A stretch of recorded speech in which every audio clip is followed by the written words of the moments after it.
Se você pudesse, você mudaria algo em sua vida e começaria do zero? Será que é possível ter um novo começo? No episódio de hoje, diretamente da Igreja Brasileira de Dallas, Texas, o pastor Bill Santos irá estudar uma das mais belas verdades bíblicas, a de como esquecer e apagar o passado e ter um novo começo. Fique sintonizado, o Está Escrito Canadá está começando agora.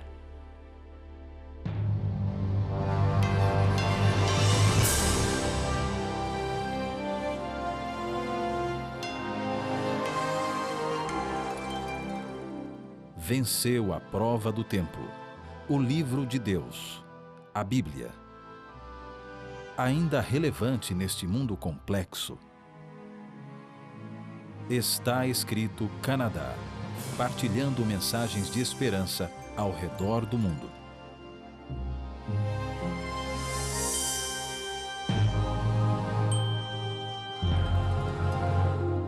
A nossa mensagem desta noite, começando de novo. Quantos de vocês gostariam às vezes de poder começar a vida de novo? Bem, a Bíblia diz que nós temos essa oportunidade e vamos aprender como nesta noite. Mas antes de nós entrarmos na nossa mensagem, eu sei que estão literalmente milhares de pessoas nos assistindo ao redor do mundo. Isso é uma bênção. A tecnologia, não sei se vocês estão sabendo, deixa eu falar um negócio bem rápido para vocês. O sinal que está saindo aqui de Dallas tem que passar 4 vezes, sobe e desce 4 vezes. Cada uma dessas distâncias são 22.500 milhas. O sinal viaja, sai daqui, tem que passar 90.000 milhas para chegar até ao Brasil. E de lá vai para a África, para a Europa. A tecnologia é impressionante. E Deus, eu creio, que deu a sabedoria para que essa tecnologia fosse disponível para nós pregarmos o Evangelho para todo mundo.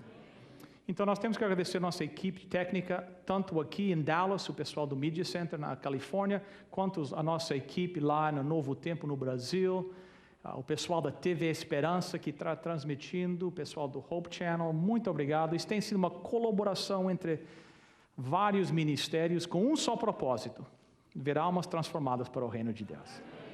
E lá em Passos, Minas Gerais, o nosso amigo José Ladislav está nos assistindo. Irmão José, eu quero mandar um abraço todo especial para você nesta noite. Que bom que você está conosco. Vamos orar. Nosso Deus e nosso Pai, que privilégio que nós temos de te chamar de Pai e te buscar a qualquer hora. E nesta hora nós te buscamos para te agradecer pela tua misericórdia, tua bondade com cada um de nós. E agora, querido Pai, ao nós entrarmos na hora do estudo da tua palavra, nós te suplicamos que o teu Santo Espírito seja derramado sobre cada pessoa que está me ouvindo nesta noite.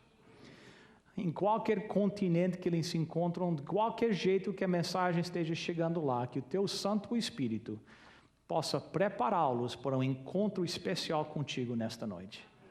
E Pai, eu peço que o Senhor me use nesta noite mais uma vez. Limpa-me de toda iniquidade, eu me entrego por completo a Ti, para que eu possa ser um instrumento nas Tuas mãos, em nome e por amor de Jesus. Amém. Deixa eu contar uma história para vocês de um senhor chamado William Mullins Johnson. William Mullins Johnson é um canadense, ele tem hoje quase uns 50 anos, 49 anos. Ele passou 14 anos preso, até que no ano passado, um juiz no tribunal declarou que ele era um homem inocente.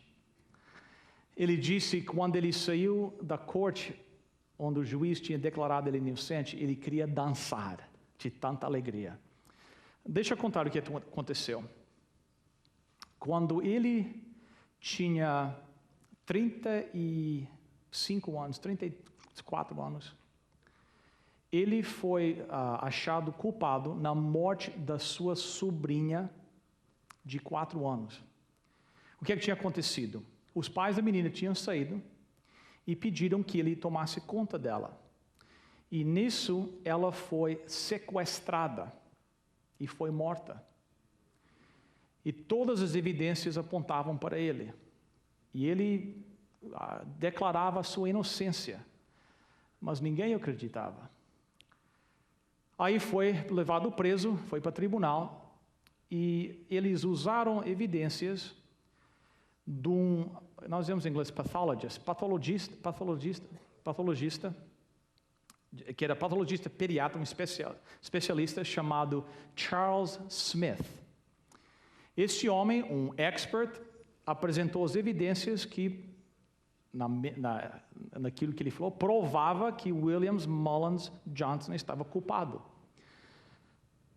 Mas 14 anos depois, eles descobriram que as evidências estavam erradas.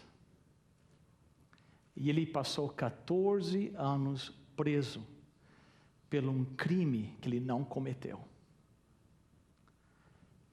Eu na realidade, não entendo como é que isso deve ser. Como é que deve ser ficar preso, tirar a sua liberdade, perder a liberdade de fazer aquilo que você quer, comer na hora que você quer, sair na hora que você quer, conversar com quem você quer. Eu não sei como é que é isso. Eu não sei como é que é viver num país onde não há liberdade, que graças a Deus os meus pais decidiram emigrar de Portugal para o Canadá. Eu nasci no Canadá e lá viver a minha vida toda em plena liberdade. Mas quem sabe alguns de vocês que estão me escutando nessa noite sabem o que é viver sem liberdade. Então é interessante para mim que o profeta Isaías, descrevendo o servo de Deus, usa as seguintes palavras. Isaías 61, verso 1. Nós lemos o seguinte: o Senhor Deus me deu o seu Espírito, pois Ele me escolheu para levar o quê? Boas notícias aos pobres. Ele me enviou para o quê? Animar os aflitos e para anunciar a quê? Libertação aos escravos e a quê? Liberdade para os que estão na prisão. E eu, ao ler essa passagem, disse, mas isso não se aplica a mim. Eu não moro num país onde não há liberdade, eu nunca fui preso, eu tenho total liberdade, mas aí eu me toquei. Satanás, ele quer me tornar um escravo dele. A Bíblia diz que Jesus Cristo é aquele que é o libertador. E eu pensava que eu não precisava ser libertado, não. É libertado? Não precisava ser libertado. Porque eu tenho a liberdade. Mas aí eu comecei a olhar e pensar, não, mas o que Satanás quer é tornar a mim e vocês uns escravos dele. E a liberdade que Deus nos dá se coloca em oposição àquilo que Satanás quer fazer com você. Satanás tenta usar qualquer meio para tirar a sua liberdade. Qualquer coisa. Ele usa engano, ele usa a depravação, ele usa a ignorância, ele usa opressão política, ele te coloca na cadeia quando você é inocente, ele usa qualquer maneira, e o que ele quer é que você seja um escravo dele. Então, embora eu viva num país onde tenho liberdade, embora eu não estou preso, eu ainda preciso da liberdade de Jesus Cristo, porque senão eu vou ser capturado por Satanás. A liberdade de Deus choca em contraste àquilo que Satanás quer. O livro de Apocalipse salienta este conflito em vários símbolos. O Cordeiro de Deus se desafiando, se lutando contra o dragão vermelho. A mulher pura com a mulher... como é que é harlot em português? Harlot. A mulher de escarlate, de Apocalipse. É a besta de chifres contra o povo de Deus, o povo fiel de Deus. É uma batalha de liberdade versus coerção, a batalha de força contra o amor. E Satanás está atrás de cada um de nós. O que ele quer fazer é que nós se tornamos escravos dele. Ele quer nos enganar e nos colocar dentro do seu reino de opressão. Esse é o objetivo de Satanás para com você e para comigo. A Bíblia mostra e fala que Satanás é um dragão que ataca o povo de Deus, que lança um ataque. João diz que a igreja é representada em Apocalipse por uma mulher pura. Apocalipse 12, verso 17. O que? O dragão ficou furioso com quem? A mulher, e foi combater contra o resto dos descendentes dela, isto é, aqueles que obedecem o quê? Aos mandamentos de Deus e são o quê? Fiéis à verdade revelada por quem? Por Jesus. Satanás, a Bíblia diz, está furioso com a mulher. Uma mulher, em Apocalipse, é um símbolo da igreja. A mulher pura de Apocalipse é a igreja pura. Então a Bíblia diz que Satanás está furioso com a igreja. Com quem? Que igreja? E pois a Bíblia nos dá duas características específicas desse movimento. Eles dizem, são aqueles que guardam o quê? Os mandamentos de Deus. Quantos mandamentos? Todos os mandamentos. Os 10 mandamentos, incluindo o quarto, que diz, lembra-te do dia de sábado. E são fiéis à verdade bíblica revelada por quem? Jesus Cristo. Satanás está furioso. E ele está atacando essas pessoas e quer tornar você como vítima. Ele quer você no campo dele, no reino dele. Agora as pessoas me dizem, mas eu nunca vou dar a minha lealdade para Satanás. Eu nunca vou entrar no campo dele. Eu tenho amor, paixão pela liberdade espiritual que eu tenho. Eu odeio o mal. Eu odeio tudo quanto Satanás simboliza. Mas a verdade é esta. Se nós não tomarmos uma posição, nós permaneceremos dentro do campo de Satanás. Por quê? Porque nesta batalha entre o bem e o mal, nenhum de nós é neutro. Todos de nós estamos envolvidos. Existe uma batalha que começou no céu e agora continua aqui na terra e continua dentro do seu coração. É uma batalha entre o reino de Deus e o reino de Satanás. É o reino do Cordeiro de Deus e o reino do dragão. Eles estão lutando. E nenhum de nós é neutro. Nós estamos todos envolvidos. Nós estamos no meio dessa batalha. Nós estamos vivendo dentro desta tragédia, deste reino. Então, como é que nós vamos escapar? Como é que eu demonstro que eu estou do lado de Jesus Cristo? Como é que eu vou demonstrar para o mundo aonde a minha lealdade fica? Eu tenho que tomar uma posição. O livro de Apocalipse descreve um grupo de pessoas que declararam a sua lealdade. É um grupo que tem passado as últimas dificuldades e problemas da vida, e eles são trazidos próximo ao trono de Deus. Quem sabe vocês lembram este texto que fala aonde este povo tem a sua força, aonde é que eles vão, qual é que é a fonte da força deles para resistir a Satanás. Apocalipse 1:5. Aquele que nos ama e em seu quê? Sangue nos lavou dos nossos pecados e fez de nós um reino de sacerdote, a fim de servirmos seu Deus e Pai. A Jesus Cristo sejam dadas a glória e o poder para todos sempre. Amém. A Bíblia diz que em seu sangue, ao Jesus derramar o seu sangue, ele demonstrou publicamente um grande compromisso que ele fez comigo. Ele diz: eu te amo de tal maneira que eu estou disposto a derramar o meu sangue por ti. E agora é a nossa oportunidade de demonstrar publicamente a nossa lealdade para com Jesus Cristo. Como é que nós fazemos isso? Batismo é mencionado mais de 80 vezes no Novo Testamento, incluindo esta passagem onde Jesus Cristo dá as suas últimas instruções para os seus discípulos, quando ele diz o seguinte, Mateus 28, versos 19 e 20, portanto, vão a todos os povos do mundo e façam com que sejam meus seguidores, fazendo o quê?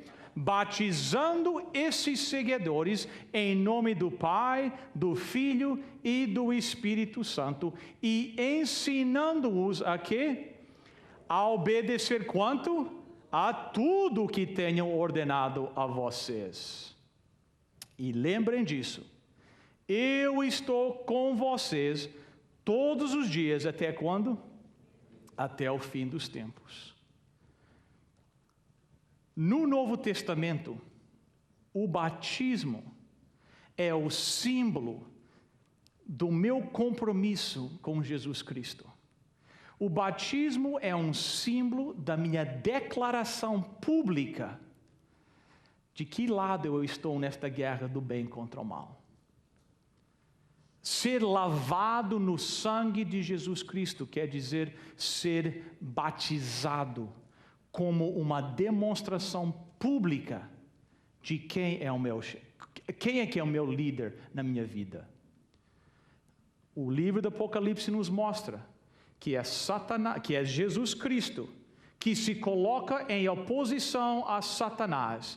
Ele é que pode nos libertar do reino de Satanás. E mas ele pede de nós a nossa lealdade completa. Ele diz, eu tenho poder para conquistar o reino de Satanás, mas o que eu preciso de vocês é que vocês demonstrem a sua lealdade para comigo. Vocês têm que escolher. E aqui vem o problema. Eu encontro pessoas todos os dias da minha vida que dizem, eu sou um seguidor de Jesus Cristo, eu amo Jesus Cristo, a minha lealdade com Jesus Cristo, mas eles nunca demonstraram isso de maneira pública. Eles dizem, o meu relacionamento com Jesus é uma questão pessoal entre mim e Jesus. Então, o seu relacionamento nunca se torna algo público, nunca há uma declaração pública. Mas nós temos que tomar uma posição. Nós temos que declarar de que lado nós estamos publicamente. E o batismo é essa maneira. Do mesmo jeito que o casamento é uma declaração pública do amor entre um homem e uma mulher. Imagine se a minha esposa chegasse para mim e dissesse, mas Bill, você me ama? E eu diria, lógico que eu te amo. Então vamos nos casar, vamos ter um casamento público, declarando esse amor. Dizer, não, vamos ficar só entre nós aqui. Não, ninguém tem a ver com nós, fica só entre nós aqui. Será que a minha esposa não ia questionar o meu amor para com ela? É a mesma coisa com o batismo. Nós temos que tomar uma posição, mas como? Os primeiros cristãos sabiam exatamente o que fazer. Depois de um dos sermões poderosos de Pedro, o povo que estava ouvindo, eles ficaram convictos da verdade que eles acabaram de ouvir. Eles chegaram para Pedro e perguntaram, o que é que nós devemos fazer? Nós acreditamos que isso é verdade, o que é que devemos fazer? E Pedro respondeu, Atos 2:38. Pedro respondeu, o quê? Arrependam-se.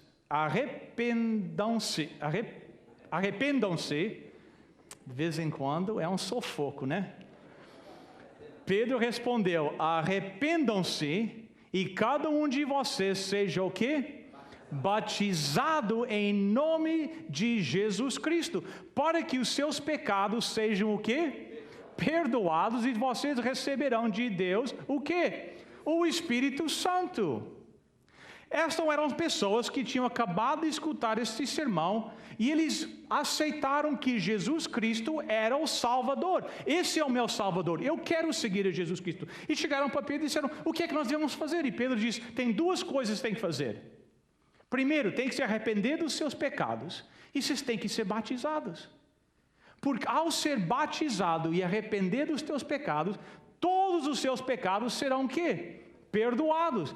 E depois ele disse, você receberá o poder do Espírito Santo para enfrentar as tentações e os desafios que certamente vão vir pela frente. Isto é uma batalha, nós vamos viver numa guerra. Será que Satanás vai deixar você sair do campo dele para o campo de Jesus sem uma luta? Óbvio que não. Mas a Bíblia diz, quando você toma aquela posição e declara publicamente, através do batismo, você recebe o poder do Espírito Santo para resistir a Satanás. Como é que é o método de batismo? Efésios 4:5, uma passagem bem conhecida de muita gente, diz o seguinte: há um só que Senhor, uma só que fé e um só batismo. De acordo com as Escrituras, é uma pergunta difícil para vocês. De acordo com as Escrituras, quantas fés existem? Uma só.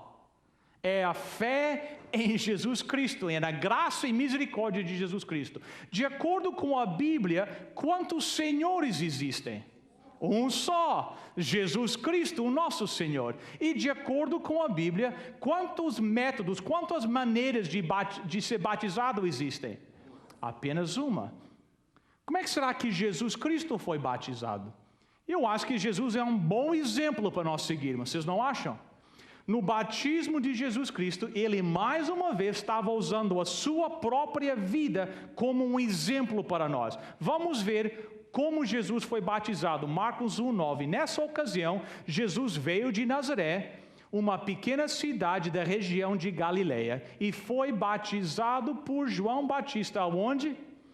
No Rio Jordão. João 3:23. João também estava batizando em Enom, perto de Salim, porque lá havia o quê? Muita água. Este lugar específico do Rio Jordão foi escolhido por João Batista para batizar, porque lá havia muita água. Isso é uma história que um padre estava trabalhando entre os povos nativos do Canadá, e ele tinha começado a ensinar a Bíblia para aquele povo nativo, e o chefe daquele tribo tinha aceito Jesus Cristo como seu Salvador. Ele estava lendo a sua Bíblia e tinha dito, eu aceito Jesus Cristo. E o padre disse, então você tem que se batizar. E o chefe daquele tribo se preparou para o batismo. Um dia chegou lá, e o padre chegou com um pequeno cálice com água. E o chefe daquele tribo olhou e disse assim, padre, copo muito pequeno. E o padre, a primeira vez, não entendeu bem. Aí o chefe repetiu, padre, copo muito pequeno. Aí o padre se tocou e disse, não. Não importa quanta água haja, o importante é que haja água. E o chefe respondeu, então eu tenho estado lendo o livro errado. Porque a Bíblia diz que Jesus entrou na água e quando ele saiu da água, o Espírito Santo desceu sobre ele. Agora, Jesus entrou na água, ele foi imerso na água, não porque ele tinha pecado, porque a Bíblia diz que ele não tinha pecado. Ele foi imerso na água como um exemplo para você e por mim. Para que nós possamos saber que nós temos que seguir os passos de Jesus Cristo. Mais uma vez, ele usou a sua vida como um mecanismo para ensinar a nós como nós devíamos nos comportar. Você já seguiu o exemplo de Cristo através do batismo por imersão? Ainda não? Por que não tomar a decisão ainda hoje de demonstrar publicamente o seu amor por Cristo através do batismo bíblico? Entre em contato conosco através do nosso telefone 416-259-8608 e nós teremos a alegria de lhe ajudar a se preparar para o batismo por imersão, estudando a Bíblia com você. Não deixe para amanhã a decisão de seguir a Jesus. Hoje é o dia da salvação. Ore comigo.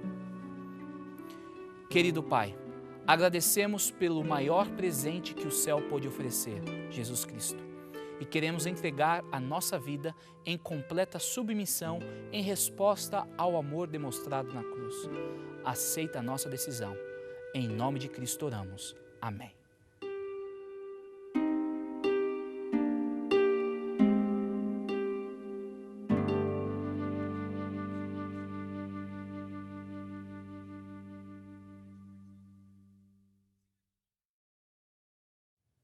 No próximo programa, apresentaremos a segunda parte da mensagem Começando de Novo. Por isso, não perca o próximo episódio do Está Escrito Canadá. Enquanto isso, por que não visitar ou indicar aos seus amigos o nosso website www.estaescrito.ca. Lá você poderá assistir novamente o programa de hoje, fazer o seu pedido de oração ou até mesmo fazer a sua doação para o nosso ministério. Não deixe de nos seguir no Twitter ou de visitar a nossa página no Facebook. Espero vê-lo na próxima semana. Até lá, lembre-se, está escrito: nem só de pão viverá o homem, mas de toda a palavra que procede da boca de Deus.